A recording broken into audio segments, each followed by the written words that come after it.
Wow, I guess that means this is official, folks. Welcome, everybody. Happy Wednesday to you.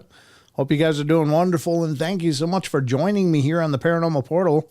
I'm your host, Brent Thomas, if you're not familiar with me or the show, but all the names I'm seeing are very familiar, so good to see you all. Thank you for coming in, and I have to start out with this because this is...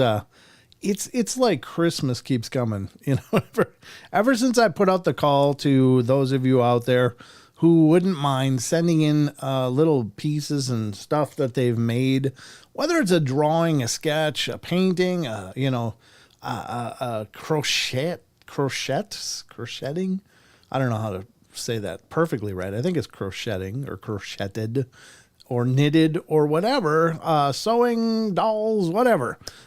Things about the paranormal that I could put up here in the studio to remember all of you guys, because I'm in here so often throughout the day, throughout the week, and there's a lot of barren walls in here, actually. So I was thinking, it'd be kind of neat to look up and see things that you guys have sent in. And if you are out there and thinking, God, I'd like to send something in too. Well, it's really easy, and this isn't an art contest at all. I don't care if you basically use crayons and do stick figures. I mean, just whatever. Pictures of paranormal stuff, paintings, having to do with paranormal cryptids, UFOs, whatever. You want to knit me a flying saucer? I'd love it. But you can go to paranormalportal.net. That is the homepage for the Paranormal Portal, and look at the P.O. box at the bottom. And that's the address to send stuff in if you would like to submit something as well. But I received something new, and this is from Brenda from Indiana. And she sent this beautiful letter talking about the things that she made and how this is kind of her new passion, is doing these crafting things. And she put together these amazing things, and this is the first piece here. It's like a sun catcher for the window. And it's got like a Bigfoot ornament on top, and then another one, like a Sasquatch walking through the mountains in the middle, as well as these really cool crystals. And that's going to look awesome. hanging from my windows if I can keep the cats away from it. That's going to be the challenge, I guess, most of all, because the cats are maniacs. Absolutely. And then she made these really cool, let me open these things. Sorry. Hold on. Sorry, I had to cough. Had to hit the cough button. She made these cool earrings, again, with the Bigfoot walking through the mountains. Little emblems on the bottom of them. Very cool. Brenda from Indiana. She made a bracelet, which I'm getting to next. Sorry about that. And the bracelet also has a Bigfoot on it. Very cool. And then she made another one with a different, emblem on it, with, again, the Bigfoot walking through. It's like a charm bracelet. It's really cool, with the Bigfoot walking through the mountains there. And finally, one more thing. I'm sorry, I'm coughing. Jeez. Excuse me.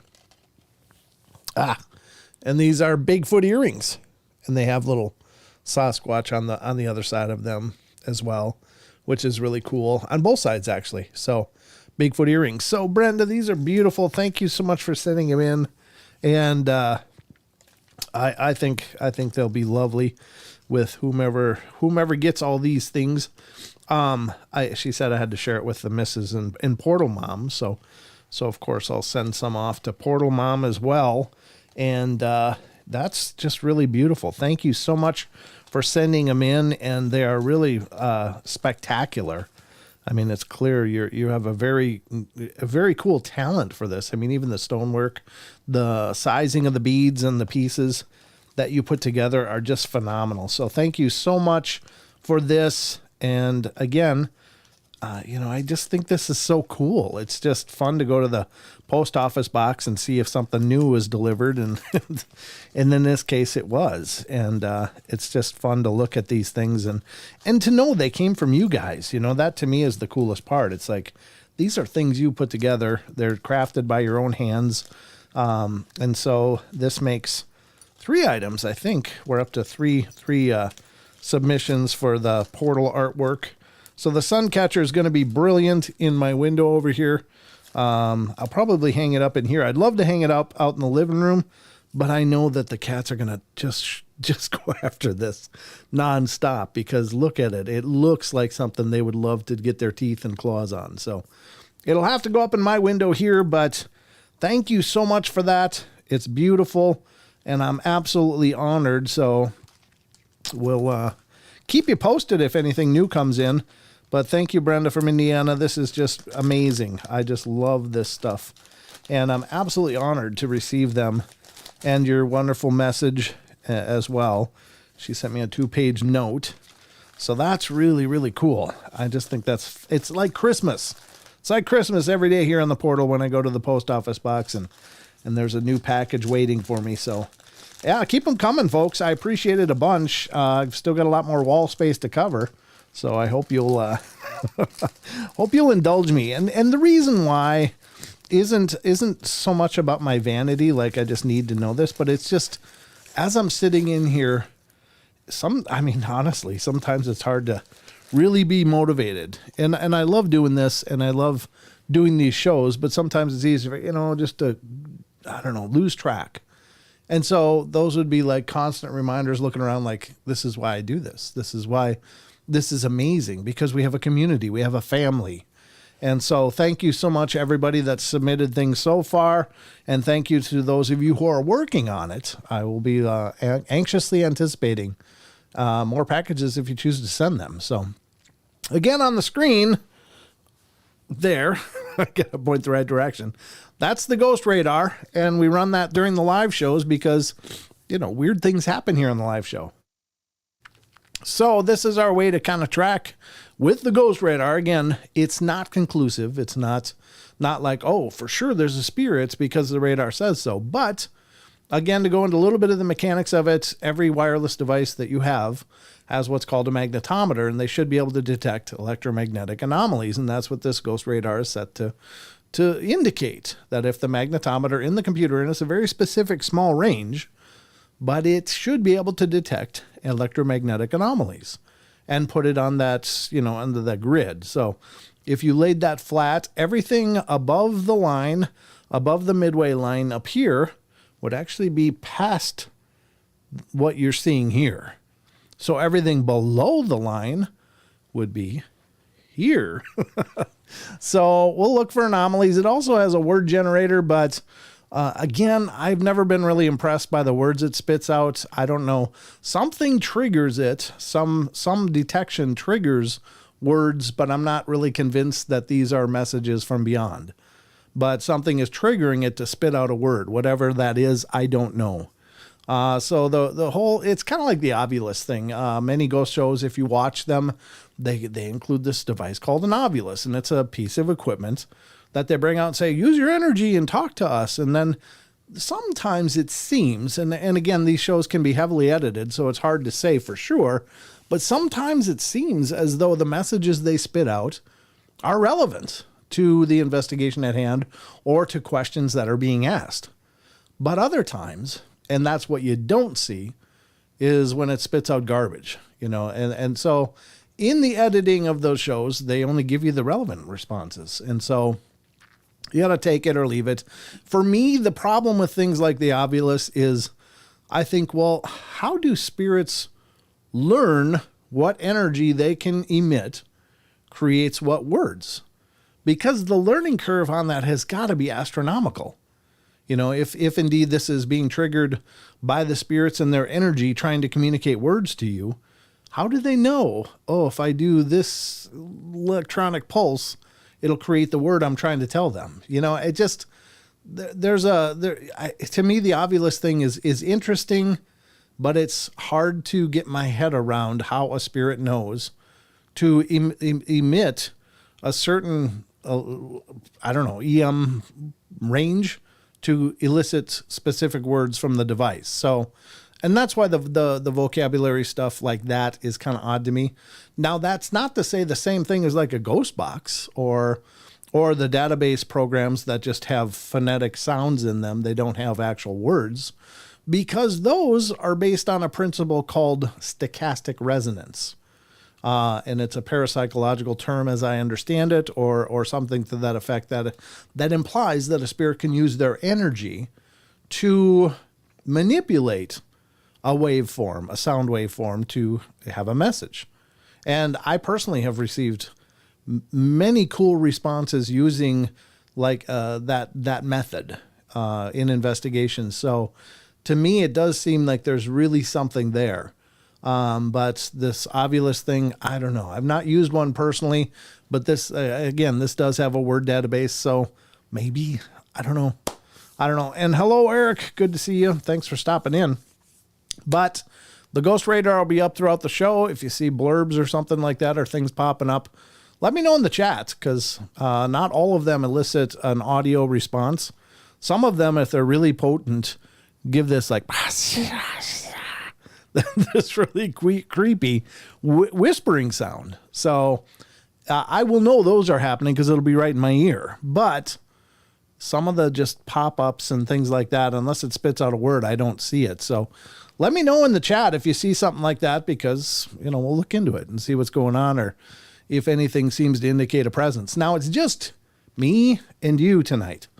Don, unfortunately, was under the weather tonight, so he's not feeling real well. So he said, look, I don't think I can make it tonight. And I'm like, yeah, well, for sure. I mean, I know Don loves doing these shows, and I did reach out to Sheldon just to see if he was available tonight, but he wasn't as well. So it's just us, you and me. You're my co-host tonight. So please, submit or type in any thing you want me to see. If it's in capitals, it's easier to see. Or if you look at Eric's message in the chat, it says, howdy, Paranormal Portal. That's really the best way to get my attention, is if you type Paranormal Portal, it'll give me that orange box, and that really makes it stick out a lot more. So, but at any rate, We got a lot to get through tonight. We got the news coming up here in just moments. Then we're going to go to the Discord question of the week. My apologies on the Discord question of the week. I've been absolutely swamped for the last several days, and literally, I've just been going and going, and I just haven't had any time. So I spit it up at about 5 tonight, and we have a few responses, so that's wonderful. But my apologies. No, I didn't say sarcastic resonance. I said stochastic resonance, I think is the name, if I'm getting that right. I might be butchering it, but it's stochastic resonance, not sarcastic resonance. I do sarcastic resonance all on my own, and there's nothing paranormal about it.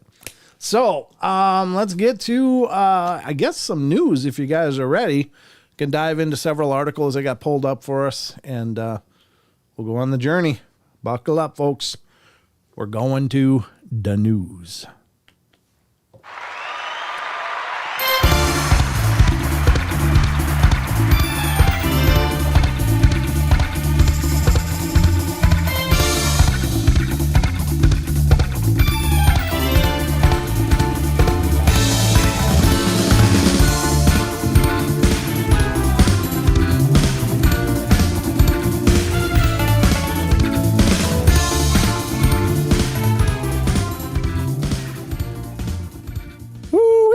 All right. And the ghost radar is on the screen right here. So can keep watching it. Maybe something will pop up. You just never know.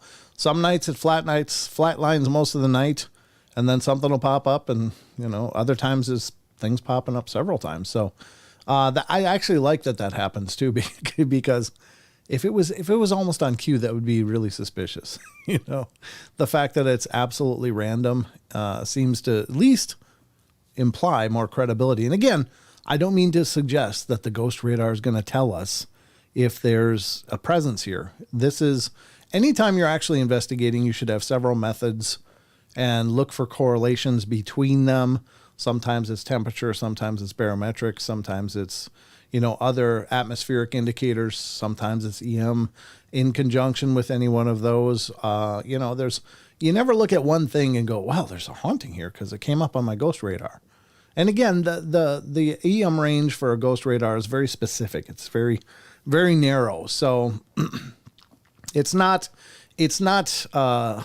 evidence in and of itself, but it could suggest a presence. And that's all I'll say. I mean, I'm not a huge fan of any one method. I think you have to employ several methods to have at least the corroboration of the evidence. So, but it's kind of fun to put it up and just see if something pops off, because it is in the very least anomalous to some degree. So that's interesting.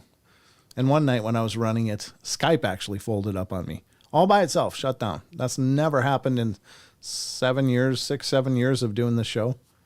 Never had Skype just close on its own. I mean, it's disconnected many times through the years, but the application has never closed before. So is that paranormal? Well, maybe. I don't know. We'll see. But anyway, welcome to the news desk. I'm your anchor here on the Paranormal Portal, and we're going to dive into some news stories and see what we find. See what I've curated for your benefit. I hope it's your benefit anyway. Well, you're here, so it's benefiting your information, I guess, or your learn something. I don't know. Anyway, let's dive into the first one, and this one's coming from unexplained-mysteries.com. Again, this is a phenomenal site. I just love this site. I will always be a big fan of unexplainedmysteries.com. So please support what they're doing. I think it's phenomenal. Here's a weird story from the UN. I hadn't heard anything about this, but this is a little troubling, folks. Speaking of deep fakes, this is an old-fashioned deep fake. All right. Because, according to World of the Bizarre on unexplained-mysteries.com, March 15th, 2 representatives from a fictional country attended meetings at the UN. So people just crashed. They snuck in. It says individuals representing the United States of Kailasa Kailasa reportedly managed to sneak into the United Nations twice last month. Looking for something new and interesting to do, then why not create your own country? Nithyananda Parameshivan, a self-styled guru from India who is wanted in connection with a number of criminal offenses, declared himself the founder of his own country back in 2020. The so-called United States of Kailasa doesn't actually exist, but that hasn't stopped Nithyananda from sending his own representatives to attend official meetings at the United Nations. According to reports, USK officials attended 2 events, one on February 22nd discussing the representation of women in decision-making systems, and a second on February 24th, which centered around a discussion on sustainable development. Footage recorded during the second session showed the representative introducing herself. Oh man, that's a big name. Vijayapriya Nithyananda, the permanent ambassador of the United States of Kailasa. She participated in the discussion and provided a written submission, but this was later dismissed by officials on the basis that it was tangential to the topic at hand. A similar submission made the first session was also disregarded. Suffice to say, it doesn't look as though Kailasa will be obtaining official recognition anytime soon. Why not just make up your own country? Why not? I don't know. It's it's clever, I guess, but is it harmful? I don't know, but I don't know what to think, actually. To be honest with you, I don't know enough to think too much about this kind of thing. But it is kind of humorous that somebody made up their own country and was able to represent themselves twice at UN gatherings, which is also concerning, I guess. I don't know. Anyway, that's in the news, the first article at hand. So you don't hear that kind of stuff every day. All right, let's go to the next one from unexplained-mysteries.com. This is a different one. I hadn't heard of these yet, but I guess they found them on Mars. So, well, let's check it out. And this is also coming from unexplained-mysteries.com. These weird sand dunes on Mars are almost perfectly circular. I don't know. This doesn't look almost perfect circle. This doesn't look like almost a perfect circle. I don't know what they define a perfect circle as, but a few of these do. But anyway, scientists have been left scratching their heads over images of a peculiar phenomena on the surface of Mars. Like giant dark-colored chocolate buttons on these dunes, which are captured on the High-Resolution Imaging Science Experiment, or HiRISE. I love their acronyms. Camera system on board NASA's Mars Reconnaissance Orbiter spacecraft looked like nothing even seen on the red planet before. The sand dunes of many shapes and sizes are common on Mars, but a press release by the University of Arizona states, in this example, the sand dunes are almost perfectly circular, which is unusual. Yeah, they are bizarre. Why are they so dark? Is this cheese or what's going on here? Looks like a close-up of an old telephone. But anyway, these are still slightly asymmetrical with steep slip faces on the south ends. This indicates the sand generally moves to the south, but the winds may be variable. Exactly how these particular dunes came to form, however, currently remains a complete mystery. Yeah, I'm puzzled. I don't know. I mean, it's sand dunes. Unless there's motherships popping out of those, I don't know what that matters. I guess we probably got to understand the weather patterns there if we're going to send colonies at some point, which, as I understand it, is on the drawing board, but who knows. Interesting, though, there's round sand dunes on Mars. Did you know that before today? You're welcome. All right, let's get to the next one. This is kind of weird. This one has to do with more spirituality, but it's archaeology and history. And seems to be more spiritual, but let's get into it. I don't think it's too long. No, this isn't too long. It looks like it would be, but it's actually a pretty brief article. And this is Roman-era tomb used magical dead nails to ward off restless dead. Not sure what magical dead nails are, but that sounds pretty intense. Archaeologists have discovered, excuse me, have discovered a 2,000-year-old tomb in Turkey that was sealed off to protect the living from the dead. Unearthed at the famed archaeological site at Sagalassos in the country's southwest, the tomb, which dates back to AD 100 to 150, contains evidence to suggest that the people at the time were terrified of the dead might rise from the grave to haunt the living. Me too. Me too. It's not just these ancient people. So great was this fear that they'd seemingly scattered several dozen bent and twisted nails, known as dead nails, around the edges of the tomb's cremation pyre before sealing the whole thing off with bricks and plaster. The burial was closed off with not three different ways that can be understood as attempts to shield the living from the dead, or the other way around. What do you think, the living are going to go haunt the dead? Anyway, archaeologist and study first author Johan Claes of Catholic University Leuven in Belgium told Live Science. Several funeral items were also unearthed at the site, including woven baskets, coins, ceramic vessels, glassware, and food remains. It seems clear the deceased was buried with all the appropriate aplomb, said Claes. It seems likely that was the suitable way of parting with a loved one at the time. So, I guess bent, twisted nails are called dead nails. I didn't know that. I mean, I guess you can't use them to build nothing if they're all bent and wrecked. So, if you ever got any bent nails around, just sprinkle them around your foundations of your house to keep the dead out. Maybe that works. I've never heard of that one, but I don't know. There's weirder things practiced, that's for sure. So take it or leave it, but that might be good advice. I'm just throwing it out there. All right, let's get to the next one. And this one actually has a video involved. So let's see what's going on here. What's going on?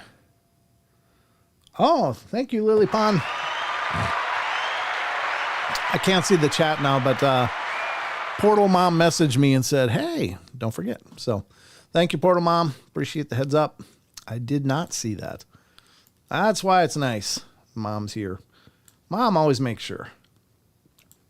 This one actually has a video, as I stated, but from unexplained-mysteries.com, trucker captures eerie dash cam footage of highway ghost in Arizona. Now,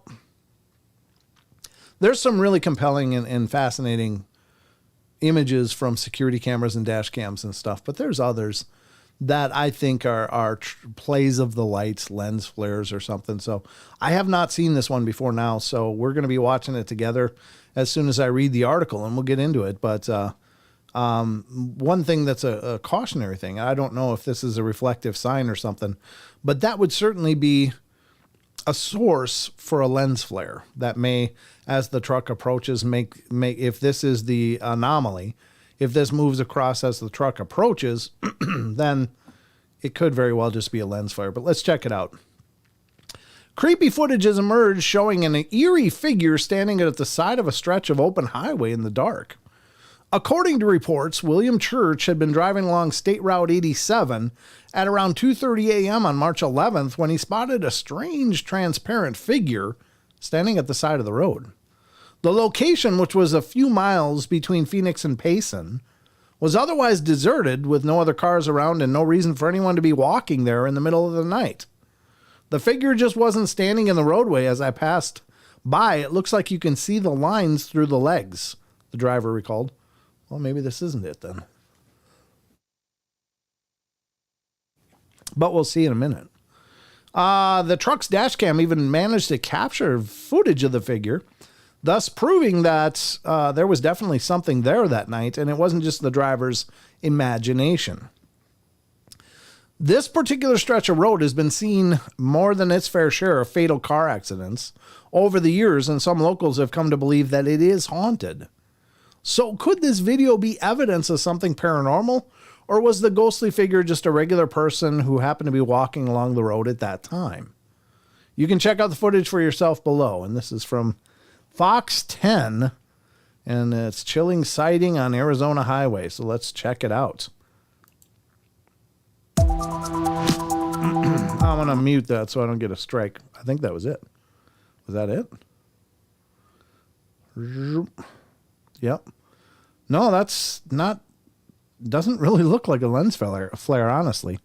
It does look to be stationary in the frame and moving with the passage of the truck, but not moving with the approach of that reflection. So, wow.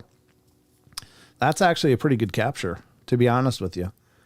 I was fully expecting it to be some form of lens flare from that sign, but that does look like it's literally being passed.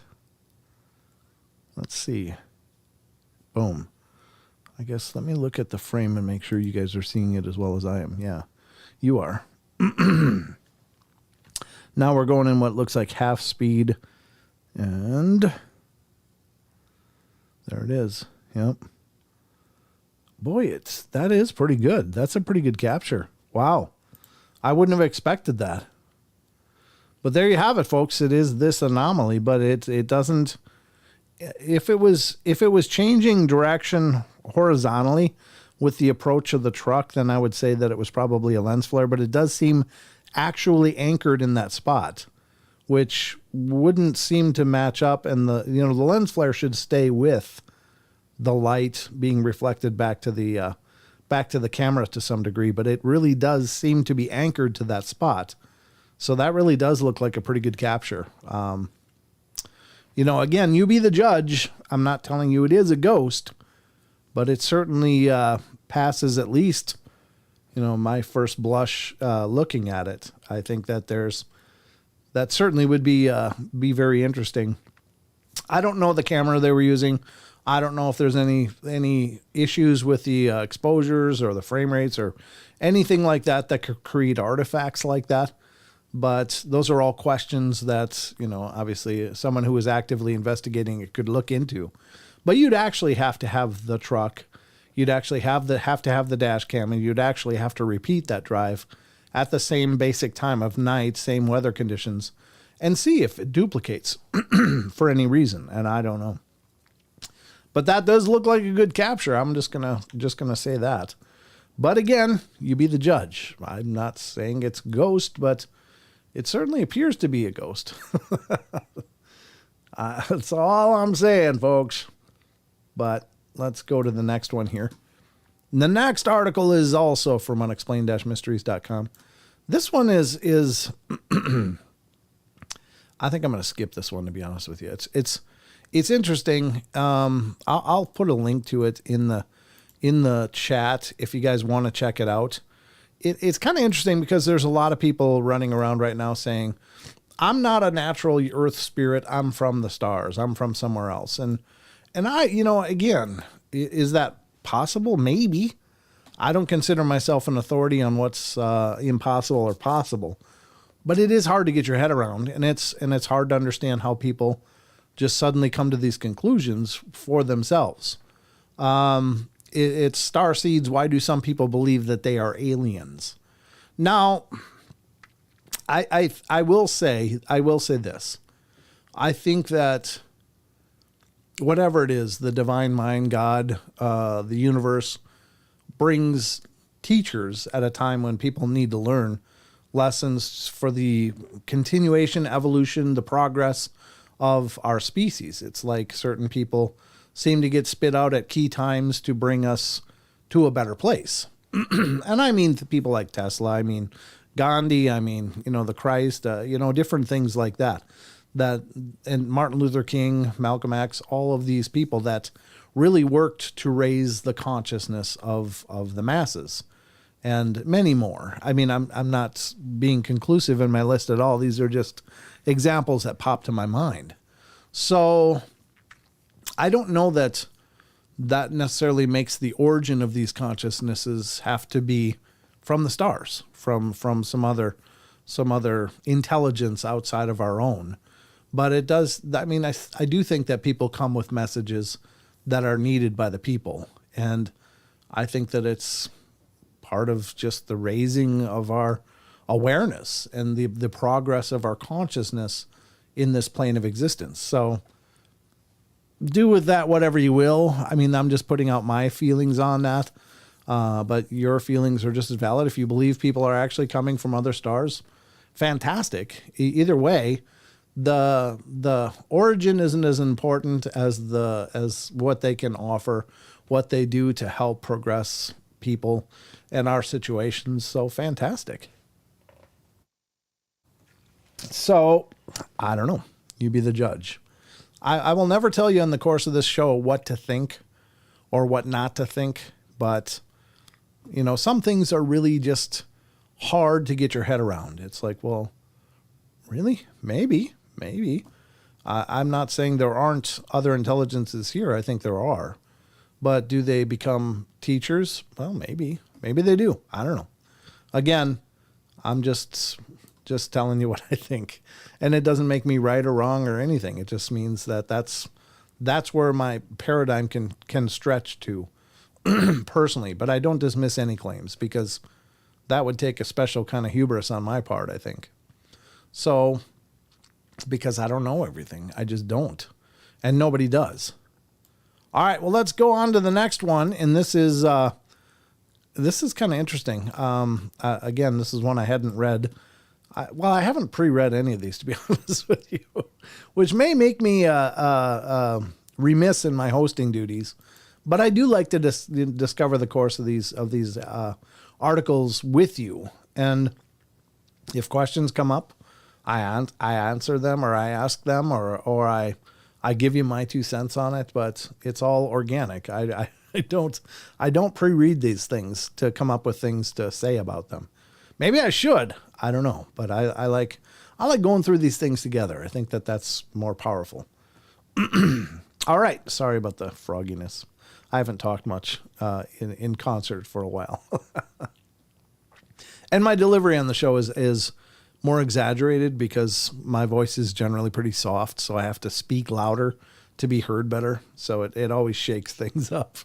All right, so let's get to this one. Sci-fi author recalls childhood encounter with a V-shaped UFO. Sounds like the Phoenix Lights kind of thing. I don't know. Let's see what it says. Well, how big is this? No, it's not too bad. What Dan Henry writes might be science fiction, but what he saw as a child one afternoon back in 1970 was very much the real deal. Born in Asbury Park, New Jersey, Harry hadn't thought much at all about the possibility of alien visitors until one day in 1970 when he saw something that would stick with him for the rest of his life. He was 14 years old at the time, and his father had been driving him home from Hebrew school when he caught sight of something hovering nearby and called out for him to pull over. What he saw, a huge silver V-shaped UFO, left him struggling to believe his own eyes. It was maybe 200 feet in the air, completely silent, and it was just hovering, he told Mail Online. It just went very, very slowly over my neighborhood, and I could not believe what I was seeing. My father looked at it and was thinking about what he had to buy at the grocery store the next day. He just had no interest. Just the look on my father's face was like he'd seen it 100 times already. When they got home, Harari, I don't know, isn't it Harry? I got to look up here. Yeah, oh, it is Harari. Okay. When he got home, Harari phoned up a local newspaper and was told they'd received a number of calls about the object, and nothing about it, however, was ever published.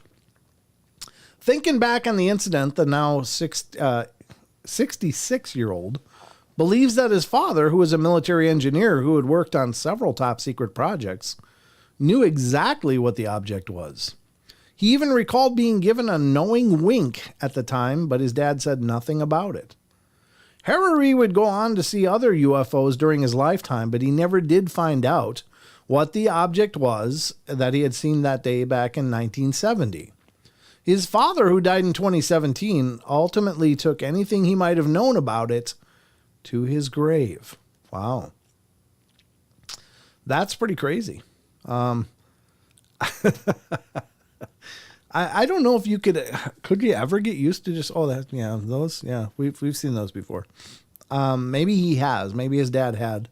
I don't know. I do believe that there is compartments of either the intelligence or the black projects or stuff that know very much about this stuff, and they're very familiar with who's coming and who's driving and what they're doing. But for, the majority of our government, I don't think it's a widely known or acknowledged thing. I think it's very compartmentalized. So knowledge of these things is not, in everybody's hands. And maybe that's good, maybe that's bad. I don't know. Knowledge is power. So that doesn't bode well for the rest of us, does it? Anyway, very cool. I think that's powerful to have seen something like that. And I don't know what his other sightings were. I wish they'd actually gone into a little more detail about that, because it'd be interesting to hear what else has he seen. But at any rate, he's seen something. Now he's writing fiction. So take it or leave it. But that's his claim. And we'll go with it, by God. We're not going to argue with the guy. All right. So next up, we're going to go to, excuse me. Here comes another one dealing with UFOs. And this is actually UAPs. I don't know why. Why do they need extra acronyms? And I mean, who cares if it's UFOs and there's a stigma behind it? It's like, really? Do we need to reinvent the wheel every time, you get a new committee together? But whatever. All right, this article is from unexplained-mysteries.com. UAP sightings don't conform to laws of physics, new paper claims. This is from the 12th of March.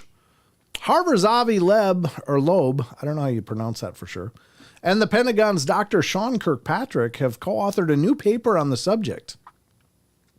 The paper, which is still undergoing peer review, is entitled Physical Constraints on Unidentified Aerial Phenomenon, and examines the alleged movements and capabilities of unexplained objects cited by the U.S. Navy pilots off the coast of the United States. It's amazing they're still rehashing all that. The pair are certainly no strangers to UFOs. Loeb is an astrophysicist who's been heavily involved in the search for signs of extraterrestrial intelligence, while Dr. Kirkpatrick is the director of the Pentagon's All-Domain Anomaly Resolution Office, or AARO. In the new paper, they argue that the alleged capabilities of these highly maneuverable objects are so extreme that the sheer friction involved should have produced a visible fireball as well as corresponding radio signature that could be picked up on radar. The fact that these effects weren't present at the time suggests that either these objects were somehow defying the laws of physics, or the data concerning such encounters may not be entirely accurate. We derive physical constraints on interpretations of highly maneuverable unidentified aerial phenomena based on standard physics and known forms of matter and radiation, they wrote. In particular, we show that the friction of UAP with the surrounding air or water is expected to generate a bright optical fireball, ionization shell, and tail, implying radio signatures. The lack of these signatures could imply inaccurate distance measurements and hence derived velocity for single-site sensors without a range gate capability. I don't even know what the hell I just read. That was a whole lot of words together that I'm like, I need to think for a while before I can even understand what that meant. But essentially, the way they were moving, they should have been producing some kind of observable signal just due to friction and the effect of these objects on the atmosphere, and the fact that they weren't maybe changes the dynamic of the sighting. Maybe it was further away than they thought, or something. But I don't know. You'd think these planes were flying right around them, and these things were flying right around the planes. So how off could they be? I don't know. Anyway, they're rehashing it still. They don't know. We don't know. Next story. All right, then the next story is actually going to be our last one tonight for the news. And this is one last one from unexplained-mysteries.com.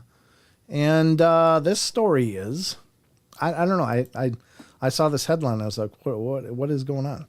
So it is from unexplained-mysteries.com. Beach optical illusion has been perplexing the internet this week. What is the beach optical illusion? Let's find out. An optical illusion has been doing the round for years, has resurfaced once again on the social media. Yay for social media. What do you see in this image? Some waves on the shore, I guess. I don't know. Unless they think this is the illusion.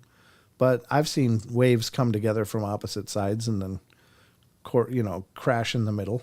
But anyway, initially it's pretty much everyone will likely answer that they can see a nighttime beach scene with the ocean waves lapping against the shoreline, a star in the sky, and a boat off in the distance. I didn't see the boat. Where the hell's the boat? Is that over here? I don't know. Maybe the boats. I see a lot of dots up here, but what the hell's going on? I don't know. On closer inspection, however, things may not be quite as they seem.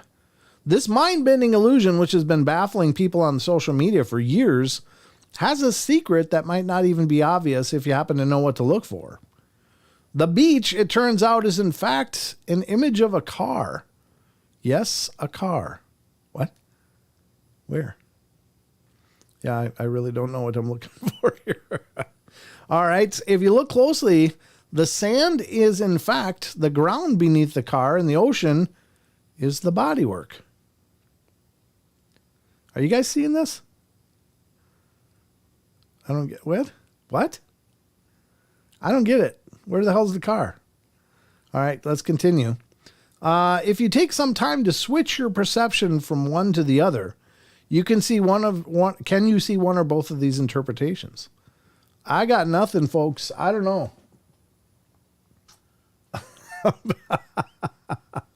The ocean is a car. Oh, wait a minute. Is this the ground and this is the side rail of a car? Is this rust and then the door panel? Maybe, and this is a dent. Okay. Yeah, maybe. I don't know. I don't know what the hell this is for sure, though. If that's some kind of corrosion or what. But I guess that could be. Okay. Yeah, and this isn't even the horizon. It's just a panel fold on the car door or something. Or I don't know. Anyway, I guess I can see that. Okay. All right. Maybe it's just because it's so close up. Like there's no tires visible or anything like that would say, oh, this is a car. I don't know. But this does look like a dent. This up here, like some ding. And maybe this and this and this is the X's key. Maybe it's the X's key that was dragged down the car panel. I don't know. But yeah, okay. Well, that was interesting, I guess. I don't know. I mean, sure, if you take close-up pictures of something, it can look like a lot of different things, especially in that light and that quality. I mean, it's not like it's pristine and crystal clear. It's a little bit blurry. It's a little bit pixelated in a sense because it's not real crisp. So yeah, it could look like ocean waves, or it could look like corrosion on a quarter panel of a car or a door, or I don't know. Anyway, there you go. This has been a production of the Paranormal Portal News. I don't know what you guys think, but yeah. Okay. That's way less climactic than I was hoping. I didn't know.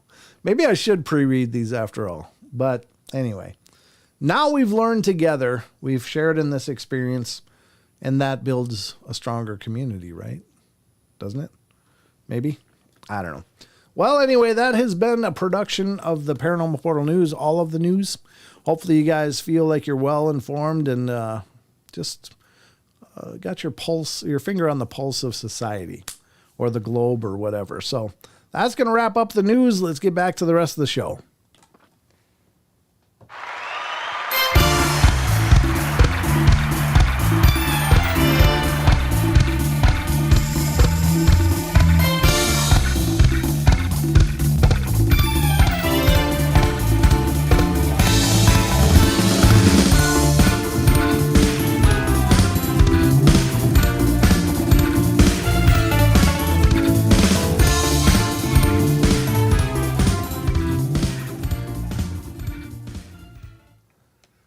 Rachel says it's a trick of the Brian.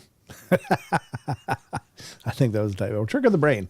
For sure, it's a perspective. But yeah, that's the news, folks.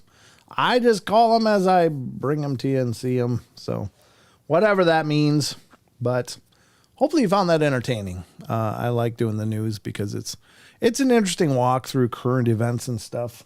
Hi, Maya. How you doing? Only alien hybrids can accurately see the car in that picture. Yeah, I don't know. It's just I was expecting something much more profound if you're talking about optical illusions. But yeah, okay. It's a close-up of a panel of the car and the ground beneath it. And did it look like the shore? Sure. But what the hell do I know? I'm not an alien hybrid. I see it now that it was explained, but I would have never seen that in a million years. I'm first to admit that. So, welcome back, everybody. We got a lot more to get to here on the show. I'm not sure what kind of responses we have to the question of the week. Again, I posted the question of the week kind of late. A lot late, as a matter of fact. I usually like to have it up for about 20 some hours before the show, but it was just a nightmare of, not a nightmare. It was a wonderful, wonderful several days, but it was just incredibly busy. So I didn't have the time, and I apologize for that. But I see, looking at it, that we have several responses, so that's good. And let's get into it. Are you guys ready? Because it's time for the question of the week. Let's do it. Let's do it.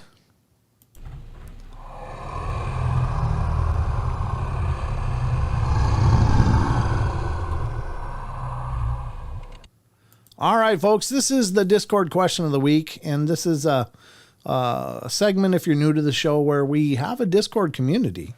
And I guess I should do this and give you guys an invite in case anybody out there is like, how do I join? Well, here's how you join. You click the link that I'm going to post in the chat, and if you're a Discord user, it should launch your Discord and bring you right into the group. If you're not a Discord user, download Discord, and then go here. Once you click that link and create an ID and all that, this is a Discord tutorial, and it'll walk you through how to use Discord. And it's not a tough program, but it's a little bit awkward because, you have to know where things are. So essentially, this panel is all of the discussion threads in the Paranormal Portal Discord community. Up here is the actual server list. So if I guess you can't see that, let me move it over. Up here is the server list. So these are the different servers. I am currently a member of Sarah Bignell's Yowie Central and Cade Moya's Believe podcast Discord groups, as well as the Kev Baker Show, which is being run by ZX81V2, who is also in our Discord. So this is the Discord community, and these are the different chat topics. There's a general. When you first join, you'll end up in general, and you can talk to people there. And there are other discussion threads like Bigfoot, Dogman, ghosts, UFOs, extraterrestrial encounters, cryptids, strange phenomena, and even a music category where you can learn. People post different songs and stuff, and it's been a lot of fun to see this. This was a requested group. This is great. I don't know if this is... Yeah, is the guy from Hawaii who does Somewhere Over the Rainbow. It's the most beautiful version, and he passed away, but this song nearly gives me tears. And when you watch the video, they include, I don't know if this is the actual video or not, but they include segments of his funeral that was in traditional Hawaiian fashion, and he has the voice of an angel. It's just amazing, that rendition of Somewhere Over the Rainbow. So anyway, the point of all of this is that we will do the questions of the week. And what this is, it's question that I pose before the live shows when we don't have a guest scheduled.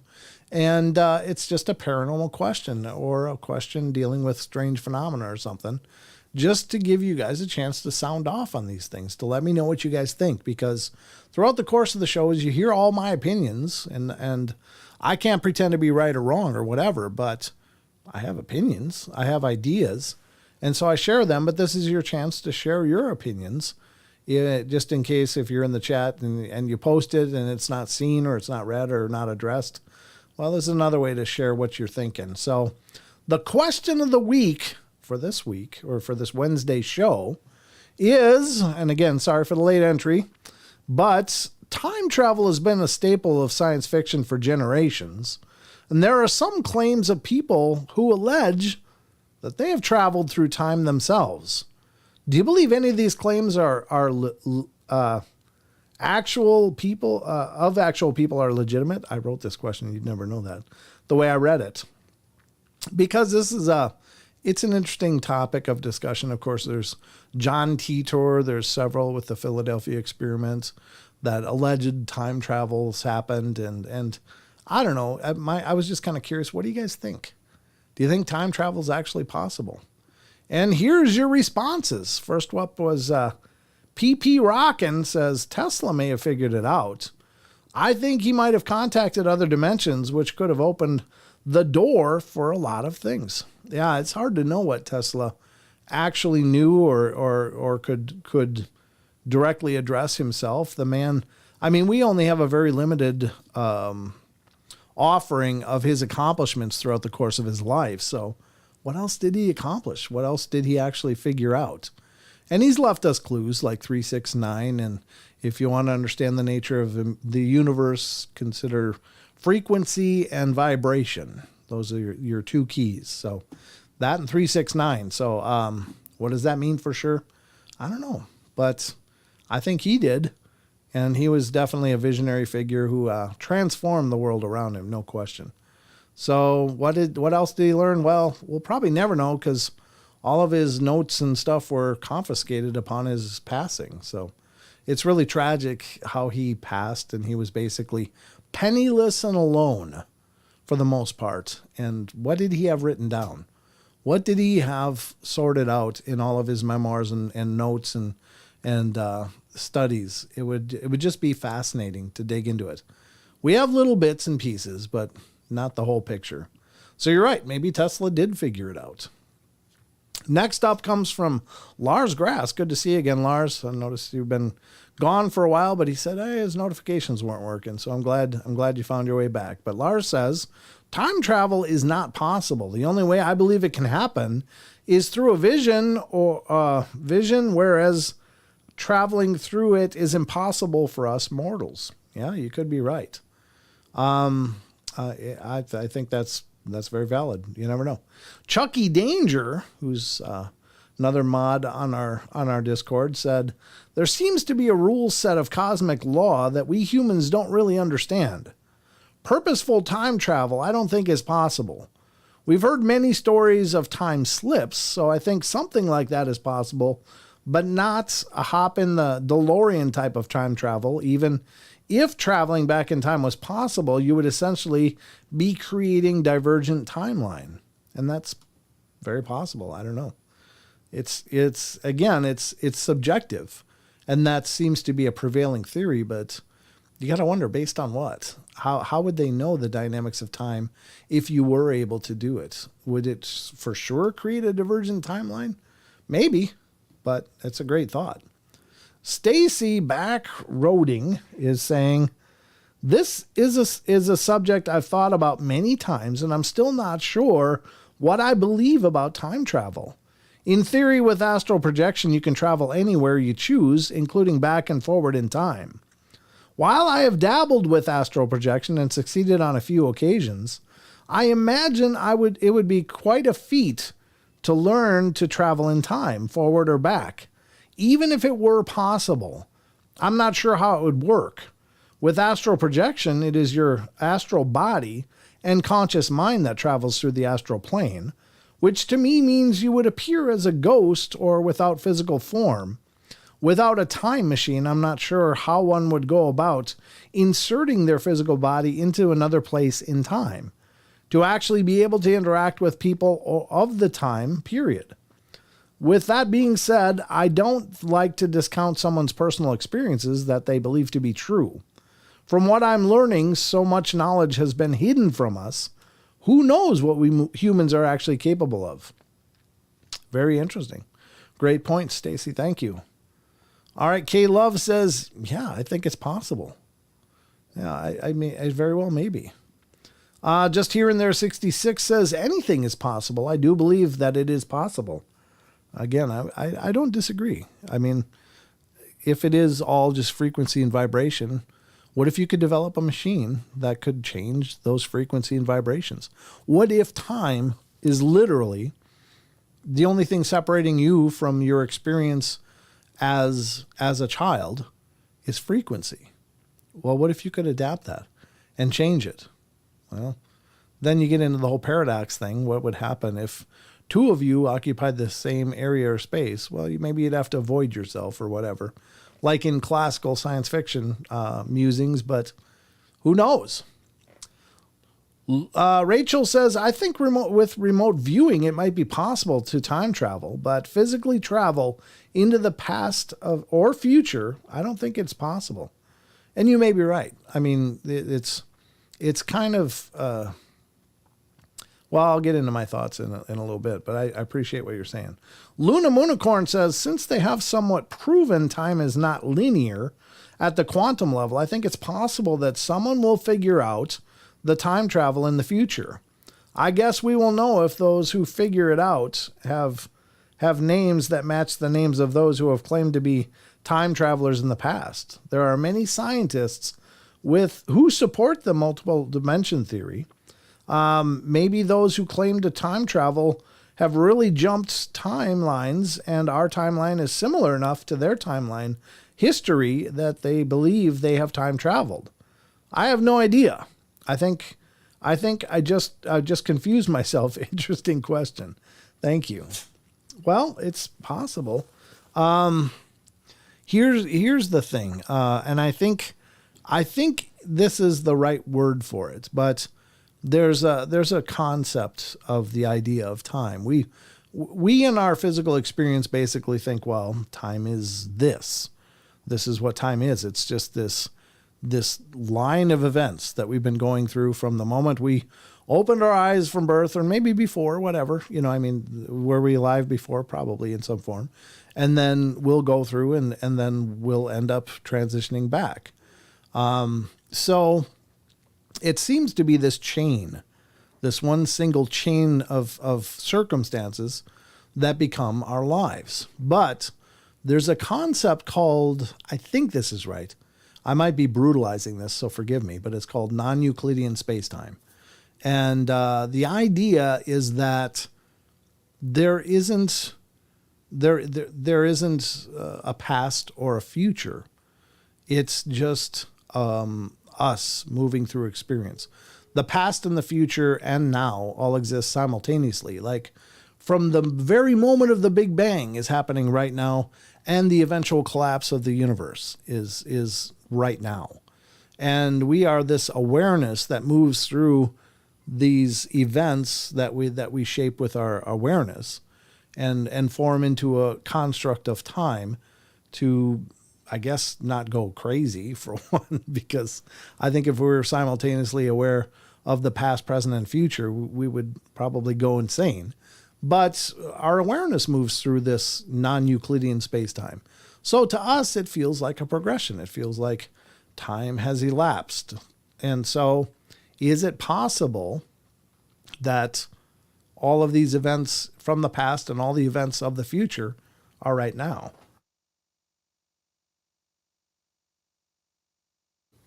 Sorry. Jeez. I didn't know it was this froggy. And if so, is it possible then to change our awareness and fully immerse ourselves back into another time part? Is it possible that this is all a development of frequency as our awareness grows and expands, moving through this non-Euclidean space-time that we perceive as a linear time? Is it possible to change our frequency back to an earlier representation of this in this eternal now?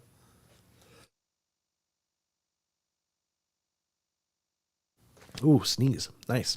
I like sneezes. So, it's just food for thought. I mean, nobody knows. Do I believe John Teeter traveled back in time? Not really. Do I believe that people on the Philadelphia experience or experiment or jump through time. Not too much. I guess I have trouble with all of that. But do I believe it may be possible for us to change, if it's an issue of frequency, to adapt our frequency to another period of this eternal now? Yeah, I think maybe it's possible. I think maybe that will be possible at some point. I don't think yet, at least not that we're aware of. But I think if you think of, let's say the whole idea of a warp bubble, that is isolating one instance of space-time around a spaceship, thus allowing it to traverse faster than the speed of light, and yet not experiencing the relativity of near light or past light travel with the effects that it would have on time. So it at least does represent that it is possible to, mathematically possible to isolate an area of space-time and then move that great distances at great speeds without affecting the flow of time. That when you arrive, the time will have progressed exactly as it did back wherever you started. So if you're traveling at faster than the speed of light for an hour, then in your reality and in your experience, only an hour of time has happened, even though you may have traveled, 1,000 light years, So it seems mathematically possible, but, again, this is way out of my pay grade. This is just my own personal musings on what I understand of it. So, again, you be the judge, but special thank you to you guys. Thank you. Thank you, Maya. My nerd brain likes it too. Just Info Arsonist says, there's a YouTuber channel called The Y Files. It's an amazing channel that covers everything we here enjoy. You should check it out. Well, perhaps I will. I wish I had more time to check out other shows and stuff. I do enjoy seeing what other people are doing and what they're saying. I think that, unfortunately with my time management and my ability to multitask, I don't get out to explore as much as I'd like, but I appreciate that. Thank you for that heads up. Yeah, I'm sure it's a wonderful channel. But it's very interesting. So I think there's a lot to unpack here. And again, our understandings of quantum physics and stuff is just at the very initial emerging. We're just starting to understand what that means. We're starting to understand the dynamics of space-time reality in a whole new way. Even though quantum mechanics has been around for decades, it's still, we're still in a very beginning stages of understanding what all this means. And so how will that affect our future? Well, it's anybody's guess, but at least there seems to be some measure of proof that time travel may be possible. But again, you be the judge. I don't know. I don't know enough to be sure. I just know enough to spit out some things I've heard. So anyway, thank you to everybody that contributed. Again, if you'd like to join the Discord, we'd love to have you over there and become part of these conversations. It's just a really neat community. It's kind of a continuation of the chat here, and everybody's welcome. Your opinions are all welcome. Your input is all welcome. It's not like I'm going to go, oh, you don't think the way we do, get out. I like that some people take a real religious view of this. I like that some people take a more spiritual view. I think there's room at the table for all of us, because all of this stuff we just don't know. But we're all on this journey, so we're going to get farther together than we ever will alone.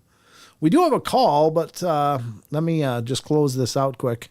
We'll get to the call and find out just what's been going on here. Who's on the horn? I think I know who it is, but we'll see.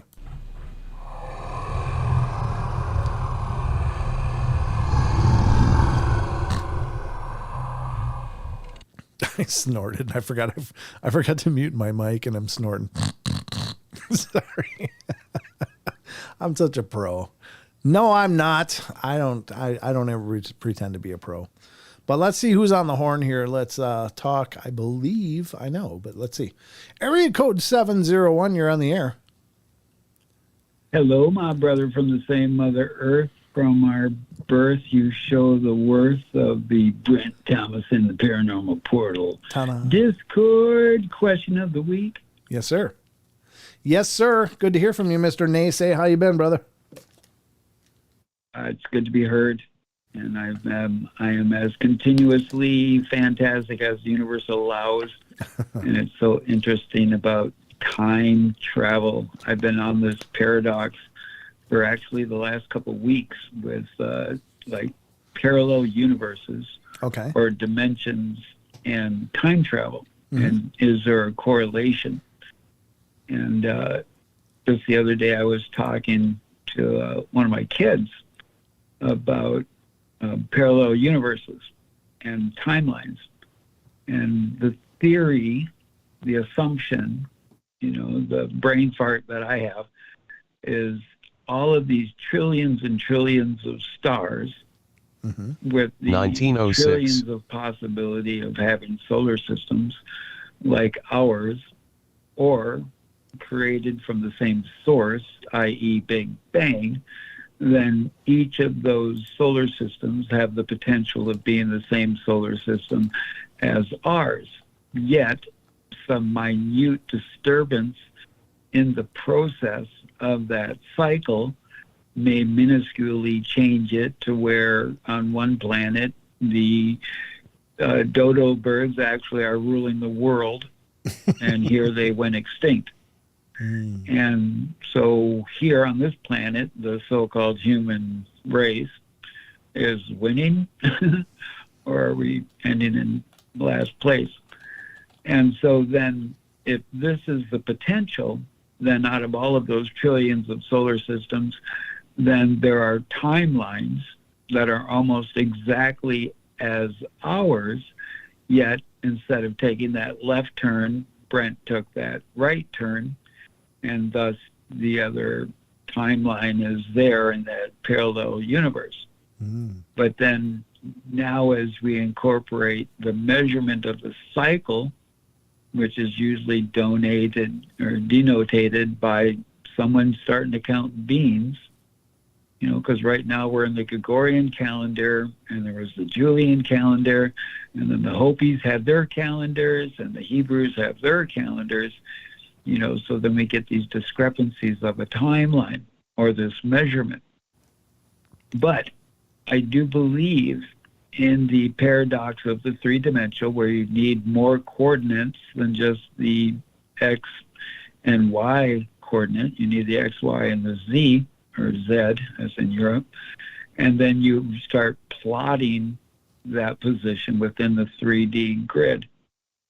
Because here we are on the Earth, where allegedly we're hurtling around the sun, while the sun and the whole system is hurtling around the apex of the Milky Way.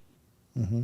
And so then in order to try or attempt to hypothesize where is the Earth going to be, 20 years from now, that's not an easy task, especially if you look at how the other celestial bodies will have minute manipulation on the Earth, whether it's, 1 degree up, down, north, south, east, or west, in its orientation. And so this is where the calculation is the challenge. But now that we have these incredibly quantitative algorithms or, high-speed programs, I don't believe we have the technology of AI yet. No, but I don't doubt that it's there. Mm-hmm. But I don't think we have it. And if we do, they're not letting us know of it, because, now that we have these stronger programs, then we can have a better hypothesis of where the Earth is going to be in the future. However, I do believe it's easier for us to predict where the Earth was in the past. And so here's where my theory goes. It's like the oh dang it, now I just forgot the great series about oh my God, in Egypt they went back in time. Spacey, Spencer was in it. Oh come on, they made a whole like Stargate. 12 Stargate. Thank you. Sure. You. Yeah. So then, if you can imagine that we have the ability to go back in time, then once we would set a beacon like a Stargate, so we went back in time and we are able to create a platform, and then from that platform we can triangulate and then have a better opportunity to travel in the past.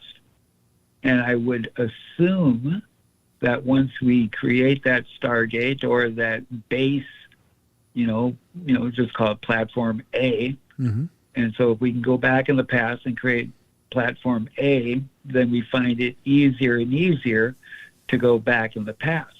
And then if nothing happens in our current timeline, then we get to possibly go into the future, which to me is really exciting. But then here we come with the big conundrum. More times than not, we silly humans get our egos in the way or our hubris in the way and start thinking that, me, because I'm in an elitist group, I get to say the projection of the human race. And then the manipulation comes in. So then we get to how do we patrol or how do we regulate timelines so that we're not messing the whole kit and caboodle up, and then we start getting into the beautiful Doctor Who and, Time Lords. We need Time Lords. So it is. Yep. Right. Absolutely. But one thing that I will share with my ancestors is we talk about how our genetic composition is of our parents and of our grandparents. And because of that, Platform A, as far as it goes back, then we have that ability within us that our DNA is like a receiver and a transmitter, and we can do rituals and ceremonies and go back and connect with our ancestors to where if they're kind of current in the past, that they can talk to us. Or I've also heard the fact that we could go back and basically catch a ride with our ancestors and see and hear and feel and touch through their senses. Oh, okay. Which I think would be really freaking cool. Yeah. So basically you would be able to experience that of your great grandfather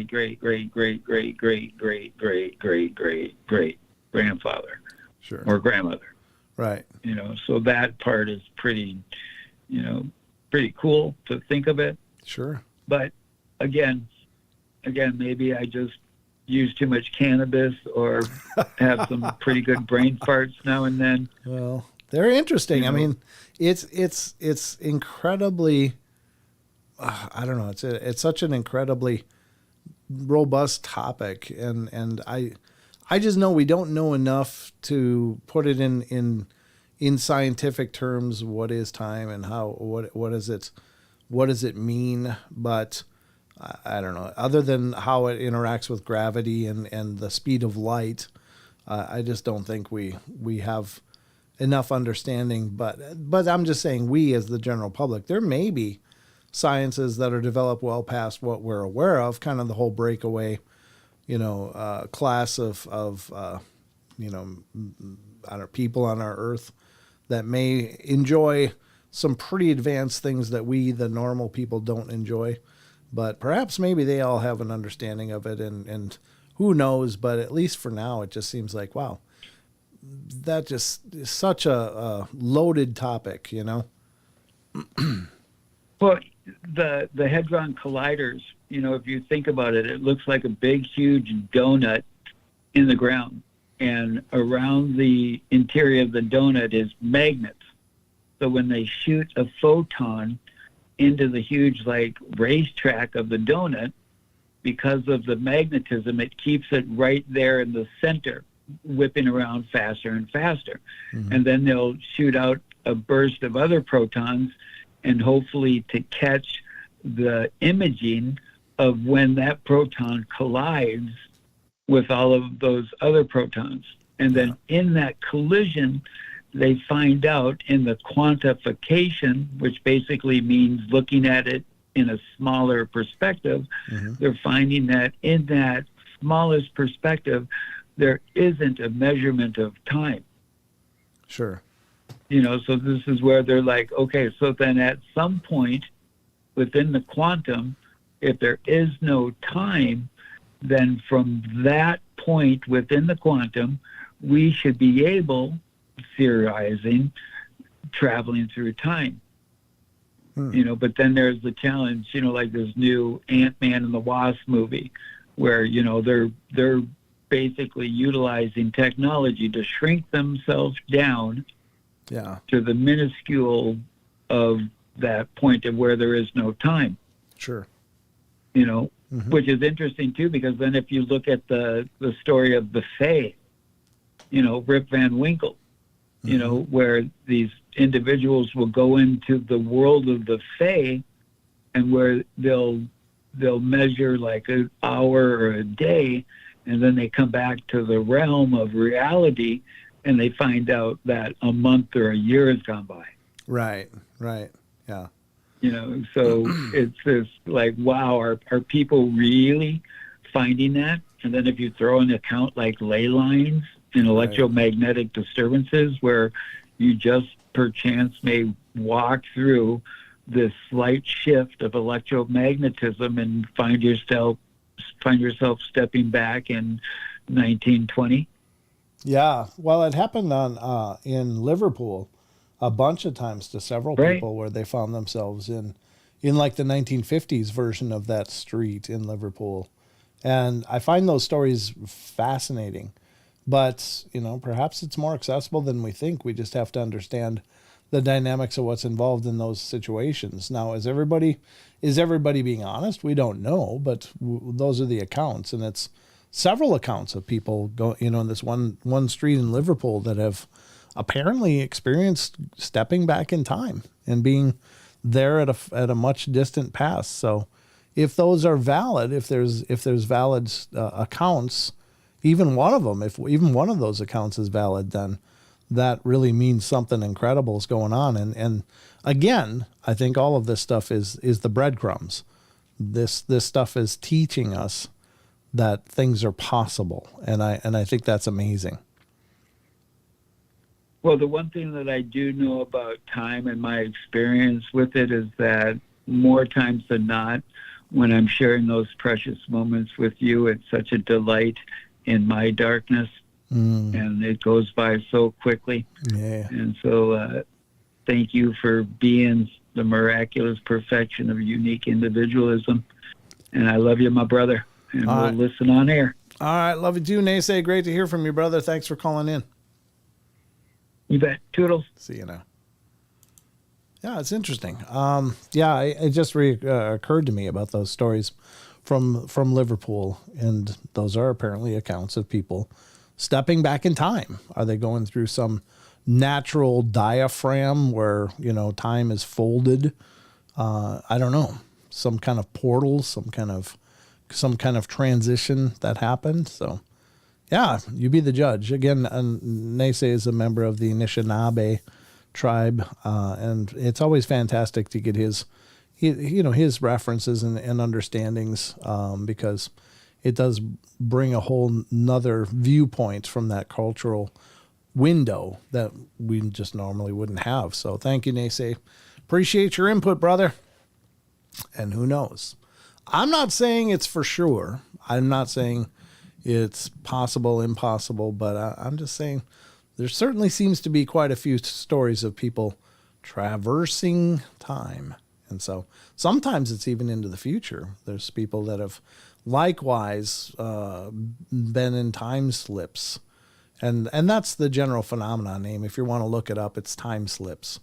People either slipping into an older time or into an advanced time. There's people that have found themselves allegedly near really advanced civilizations with flying cars and stuff, not really sure what they're experiencing, and then finding themselves back in their normal time. So what's going on in those situations? I don't know, but something fantastic. It seems, if again, with anything with the paranormal, you have to decide whether you want to subscribe to it or not, because there's no way to really quantify it. There's no real way to know. So, but wonderful to hear from you, Naysay. Thanks for calling in, brother. And now, as we're at the last half hour already. Wow. How did we get here? Speaking of time anomalies, come on. Does that even seem right? And did anybody ever look up what is 1906? That was spit out. I just wondered, because is there any relevancy to that? Again, I don't put a lot of stock into the words being spit out, but I think the presences are kind of unique and fun. So if anybody found out anything about 1906, I'd love to hear about it. But we got enough time to go into the cryptid corner, and I've got a few other articles I was going to cover tonight, but that's okay. You know, this is the show is a free-form show. Nothing's cut in stone that we have to do or not do anything. We can do whatever we choose. So, but I have a desire at this point to head to Sasquatch Chronicles blog to talk about the cryptid corner. And we're going to get into some listener emails that Wes has. And he's posted them on his Sasquatch Chronicles blog. Again, please check out the blog over at Sasquatch Chronicles. If you're not doing so already, do so, because there's some amazing listener stories that were submitted. And this one's a pretty big one, so I guess I should get into it, and we'll see what we have time for after that. Maybe we'll have time for one of those articles that I have pulled up. So the first offering tonight in the Cryptid Corner is, again, coming from Sasquatch Chronicles, and this is the blog. And this is March 8th. It's of an upcoming show. It's Watch Out for the Wood Boogers. So you know this is probably a southern reference, because, of course, down south they call them wood boogers or boogers. And so be careful, get inside, or the boogers will get you. And then you think about, is the boogeyman another representation of that, or an adaptation of that same theme? Did it start out as wood boogers, to a boogeyman? Maybe. You know, one thing that's really, really interesting to me is the fact that Bigfoot has been used for centuries to keep your kids in line.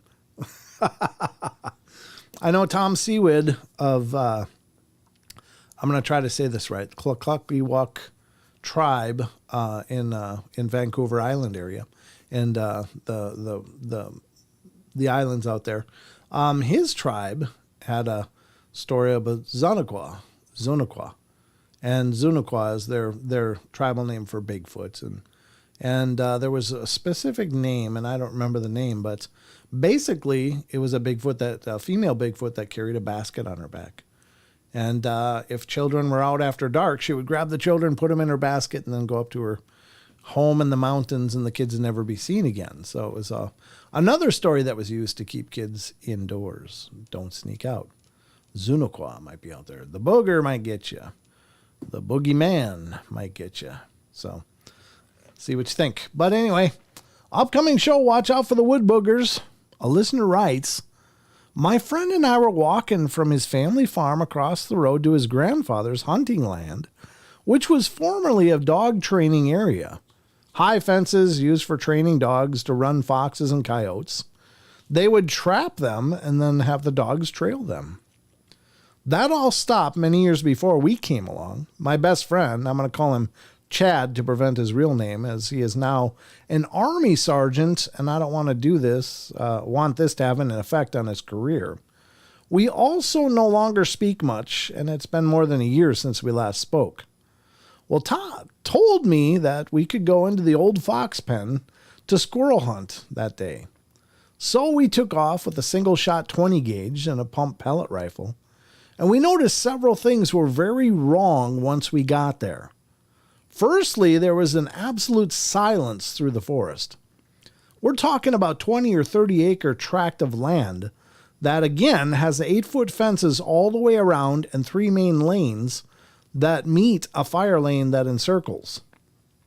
There were no birds, no crickets, no nothing. If I remember right, it was early in the year, March, I think, because squirrel season had just reopened. It was cold and overcast. Still, we expected to see at least a bird, but nope, nothing. After about an hour of walking around, we came to a third lane.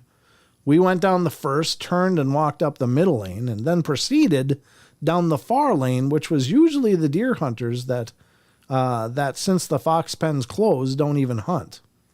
About 5 minutes into our slow walk, we both had this electric feeling.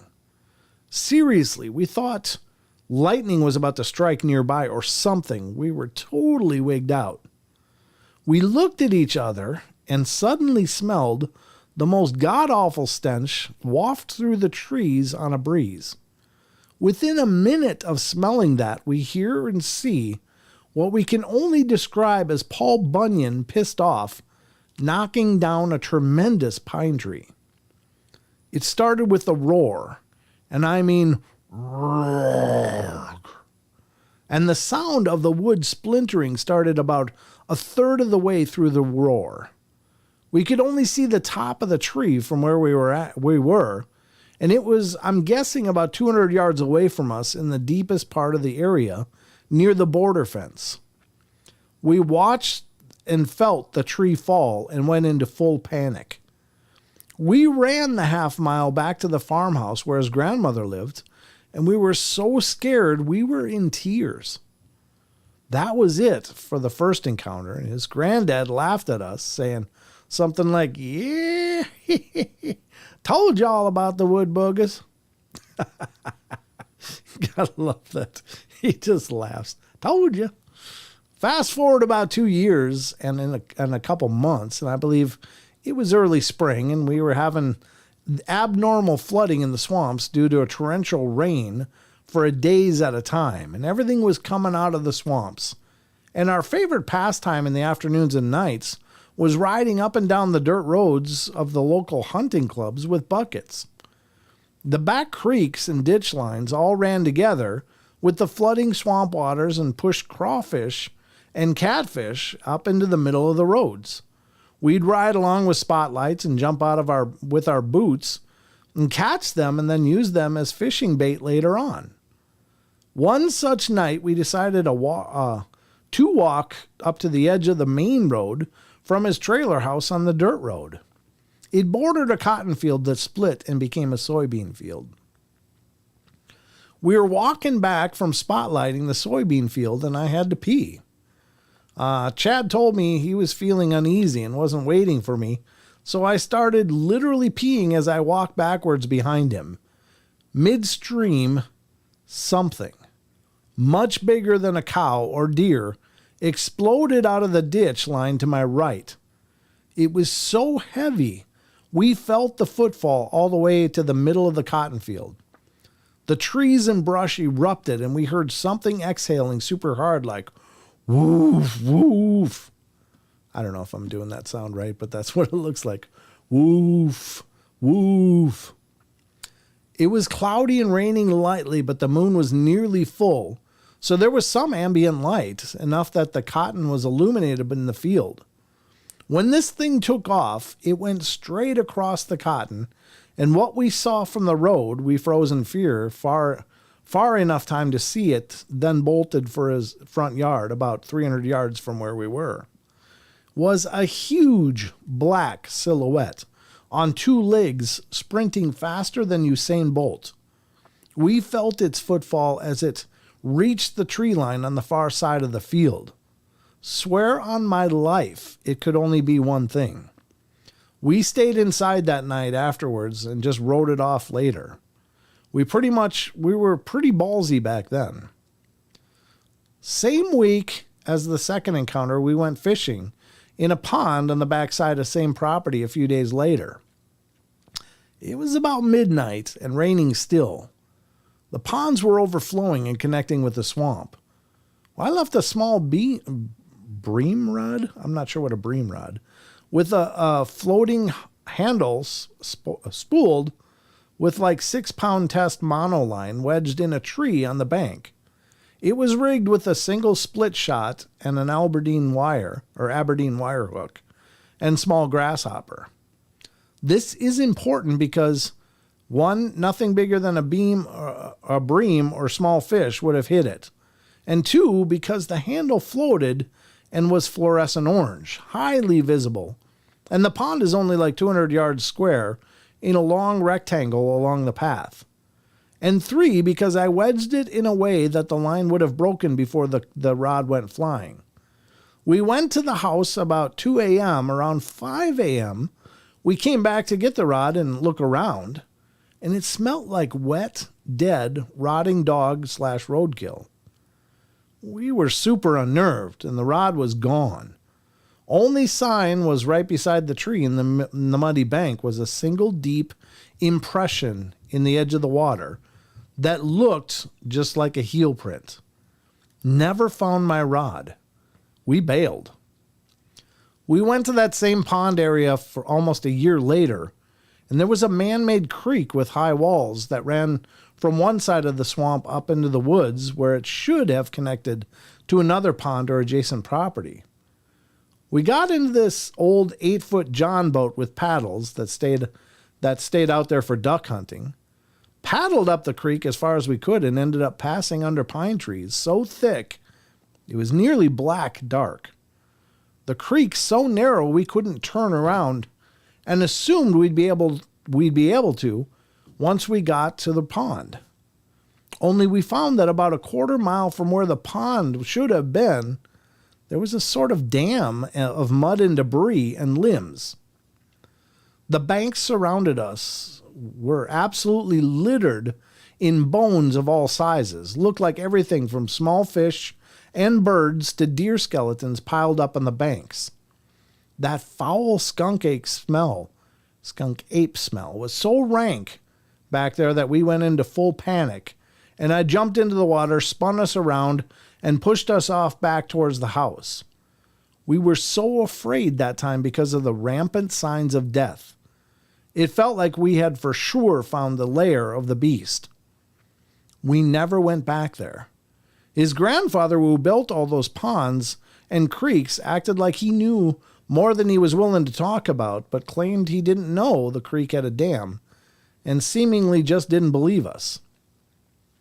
The final thing was, and I cannot confirm this as I was not there, Chad called me one night about midsummer of our senior year, 2015, super excited. I had to ask him to calm down and explain because he wasn't making any sense. He exclaims, "I saw her." I said, "What? Who?" He comes back with, "Bro, she had breasts." Apparently he and his girlfriend had driven out to the old property to look around right after dusk, and the ape squatch thing jumped across the road like 20 feet from his headlights, and he described it as about 7 feet tall, reddish-brown matted hair all over, and swinging breasts. Anyway, I'd love to explain in detail. Sorry for the super long message. Hope this gets to you. Yeah, I think for sure there are tons of old stories out there. Tons of experiences that will never be heard, never be shared, never be told outside of maybe immediate family. And if you think about that, if you think about the body of stories that are out there, and then you think, well, how many more stories are out there? How many more things have people experienced that they've never shared? And that gets to be a sobering thought, because for sure, especially with the older generations, nobody wants to be that guy, or very few people want to be that guy. There's a whole generation of people And maybe for us now, it's become so much easier to talk about that we don't really think too much about it. But there's a whole generations of people who have had experiences that just can't talk about it because they either don't belong or take part in groups like this, or they just don't want to put themselves out there. And so how many experiences will never be spoken? And I have no question that there's, of all the reports that we know of all the experiences that we've heard of and all the people that have shared their experiences, you could easily multiply that by a factor of 5, I think, to get more to the close truth about how many people have seen, had close encounters, had experiences with these Bigfoot, Sasquatch, skunk ape, whatever. I just think that it's a new phenomena of people really coming forward and talking about this stuff. And some of these stories, if you look at the BFRO, some of these stories are from the 60s and 50s.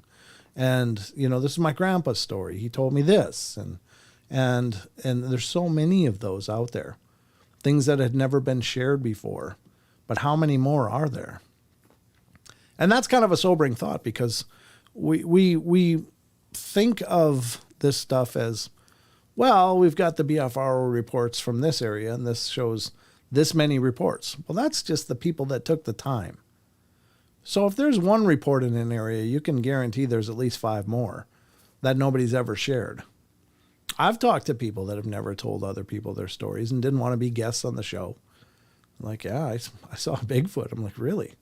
And they'll go into the story. One of them was a person who was doing signs for a golf club. And both he and his wife on 2 different occasions doing the signs for this golf club, which is nestled up in the hills in Minnesota. They both had experienced seeing a full-grown Sasquatch. And in many ways, that's really comforting, because that's only a few miles away from where I was growled at. And it was weird for me to have that opinion that could that be a Sasquatch? And I was always kind of hesitant about that, because how can I know that? How could that possibly be? I grew up there. I'd never heard stories. But then when you do finally start hearing the stories, it's like, well, okay, so they are there. Okay, so what I saw is not maybe out of place. What I experienced was not as much of an anomaly, because other people have had experiences too. But primarily people just shut up. They don't talk about it because they don't want to be that person. They don't want to be that person. There was a real social stigma, and probably still exists as such, for many people. I mean, in this case, this guy didn't want to share his friend's real name because he's got a career in the military. So what does that mean? It affects everything. And it can affect people's abilities to have careers if you're one of those people that's seen these things, which are clearly out there, but they're still not acknowledged. And so it's a fringe topic. But anyway, I just think there's a lot more of this stuff out there. I just want to see how long this one is. So this one's not too long. We can get to this one. Here's another one from Sasquatch Chronicles blog, and this is from March 11th. And this is what I was looking at did not fit any rational explanation. A listener writes, "This is my report. My encounter took place in Oklahoma. On this occasion, there had been a big snowstorm and nothing was moving on the streets, and there weren't even any tire tracks, sorry. The F and the T. What do I do? I was about 15 years old and worked at a fast food restaurant about a mile north of this location, and was forced to walk home because my dad had called and told me that conditions were so bad he couldn't get the car out of the driveway. The heavy blanket of snow made visibility good, reflecting light as it does. And as I cleared some trees to the east, I observed movement to my left through peripheral vision and looked to my left into the ravine. And I saw a figure apparently playing in the snow. For an instant, I thought that it was a child wearing a dark-colored snowsuit, but as the moment passed, I became very aware that this is no child. I had a very clear view of it and could see that it was black, or very close to black, and covered with long hair or fur from head to toe. and it was probably around 5 feet tall and weighed about 160 pounds. The creature continued playing in the snow, bending over at the waist and throwing snow up in the air with both hands in a wide scooping motion, throwing it up so that it came back down on its head. And it also began rolling in the snow. Well, I felt stark terror at the sight of this thing. I was also very unnerved, knowing that I was very far from any residential area in the early morning and that there was absolutely no traffic on the road.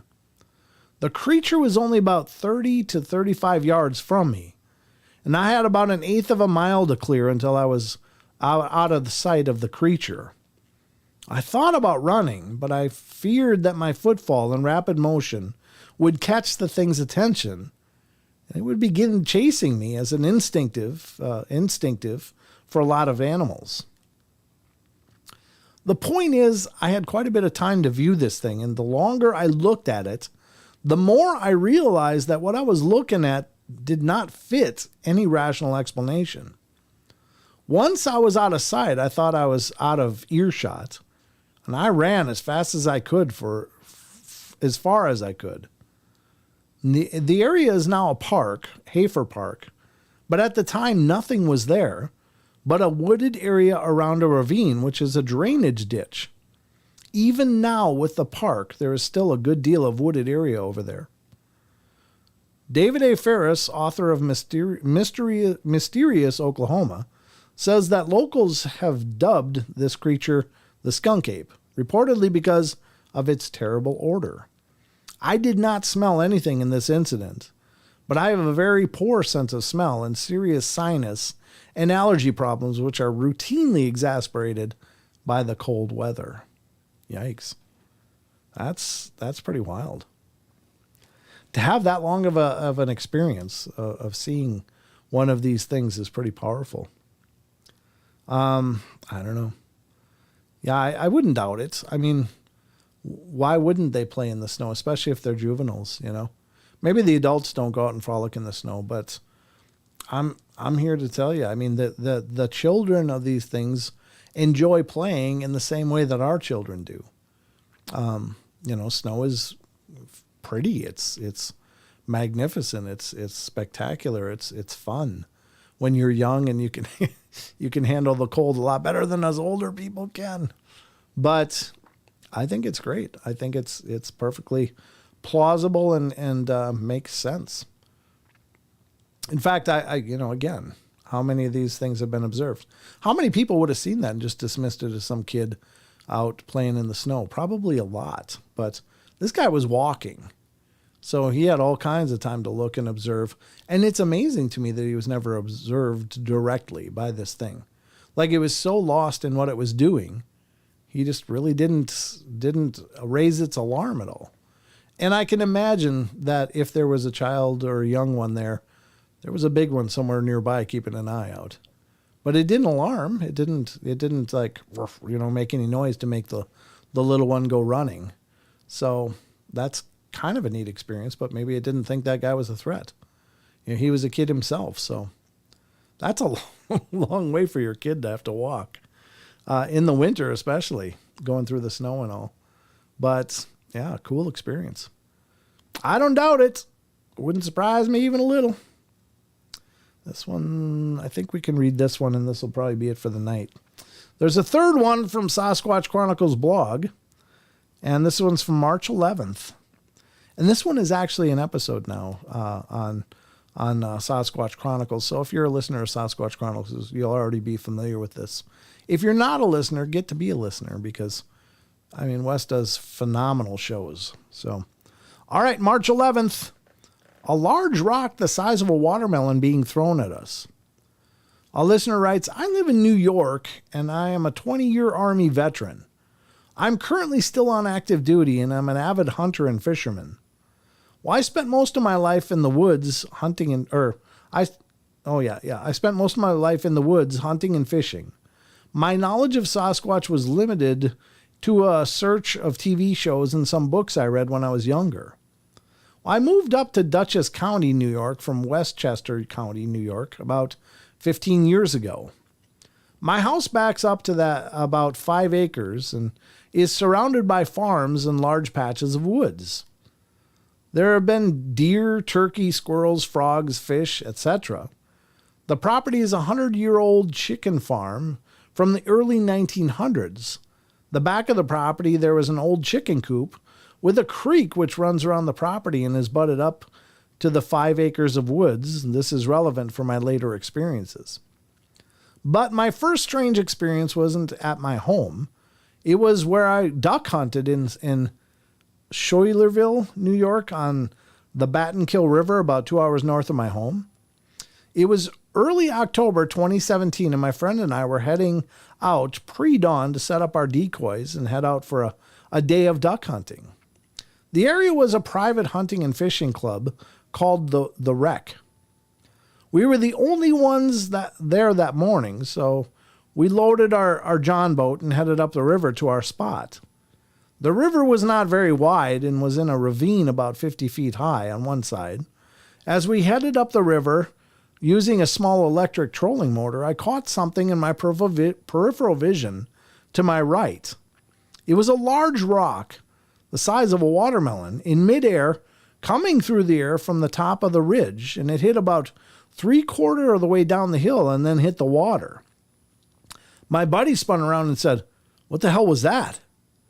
"What, was that a rock from the hill?" I told him I saw it get launched from the top of the hill and hit the bank and ended up in the water. We scanned the hill but didn't see anything. The sun was coming up, so it was low light and the woods were dark. We brushed it off and just continued on. That day, the ducks just weren't around, so we decided to head back in. On the way back, right around the spot where the rock hit the water, we heard a loud growling scream. We looked at each other and realized we both heard it and had no idea what it was. My buddy said that wasn't anything he ever heard before. Fast forward to late fall, early winter 2020 at my house in LaGrangeville, New York. It was just after sunset and got a whiff of what I thought was my septic backing up. I opened my kitchen window, which looked out towards the old chicken coop, and the wood line where the septic field was, and I could smell it from the window, but it didn't seem right. I've smelled the septic before, but this time it was different. Right about then, I heard a loud scream, roar, type of call from the wood line. Well, I've heard about just about every native animal in my area over the years, and this isn't even close to any of those. It was sustained for several seconds, changing in pitch. It started off as a high pitch, and then it got deeper and made the hair on my neck stand up. It sounded like a coyote mixed with a lion and a T-Rex, the T-Rex from the Jurassic Park movie. I know that sound. Once I realized what just happened, I remembered my daughter was home, and I went upstairs to her room, and as soon as I walked in her room, she said, "What the hell was that noise?" We talked about it and decided to report it to the BFRO. About a month later, my wife and daughter came home after dark around 1900, I think that's 7.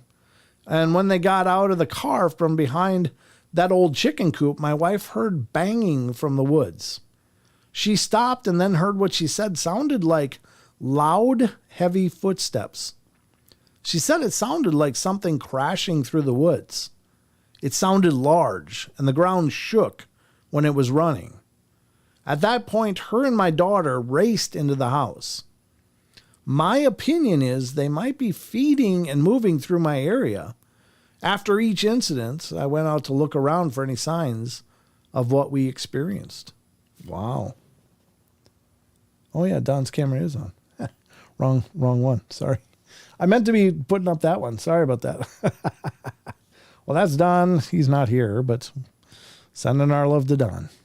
All right. So yeah, that's another good experience.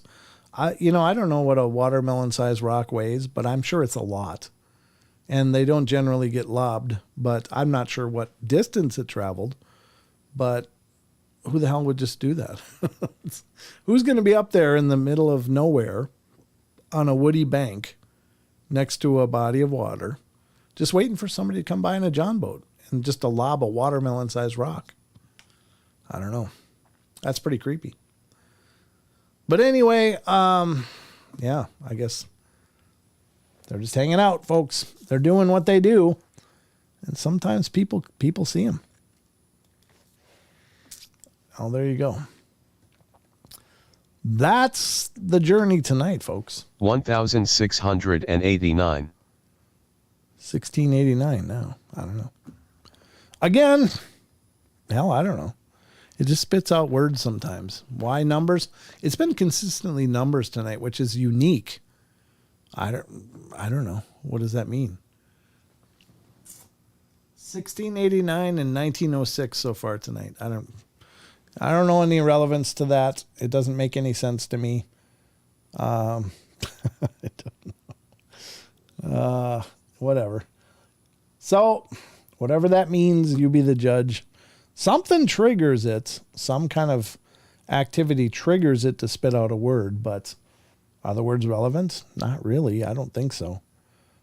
I find that interesting. I will tell you that one time, this same program, way back, years and years ago, I think a friend of mine and I were driving, and we were doing an over-the-road thing across the country, and he was like, hey, you know what? Put that on my phone and we'll compare. Now, we're driving along at highway speeds. Sometimes it would get a weird detection, and because you're driving so fast, it's like there and gone. But sometimes, oddly enough, both of our phones would spit out a word at exactly the same time. They were not the exact same word, however, which I thought was interesting, but I did think it was interesting that a few times our phones both spit out a word at the exact same time. So something triggered the app to grab a word, but there was no relevance to those words either. But I thought it was interesting that we both had it on our phones at the time, and both of our phones triggered at the exact same moment, spitting out a word. So it's detecting something, but what is that? I don't know. And I don't think the words are as relevant, but the ghost radar itself, I think, is pretty cool. So when something appears, it's an anomaly. It's an electromagnetic anomaly. So what does it mean? Well, you be the judge. Again, I don't pretend to know. I just know that it's unusual.